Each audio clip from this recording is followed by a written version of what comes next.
Mən Nizami Gəncəvi, qədim Gəncə şəhərindən olan bir şairəm.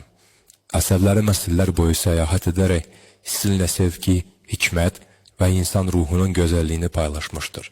Hər yazdığım poema, rübailər və qəzəllər daimi dəyərləri əks etdirərək məndən sonraki nəsillərə ilham verib və verəcək. Leyli və Məcnun kimi obrazlar vasitəsilə sevginin gücünü, ayrılığın ağrısını göstərmişəm. Mənim şeirlərim sadəcə hekayələr deyil, ruhumuza güzgüdür. Bizi elm axtarmağa, şəfqətə sarılmağa, ədalət üçün səy göstərməyə çağırır. Həyatın çətinlikləri qarşısında insanın ən güclü silahı bilik və əxlaqdır. Mənim üçün ən böyük sərvət sözlərimin insanların ürəklərində və zehnində yaşamasıdır. Hər bir misrada sizə hikmət öyrətmək, doğru yolu göstərmək, könüllərdə bir işıq yandırmaq istədim.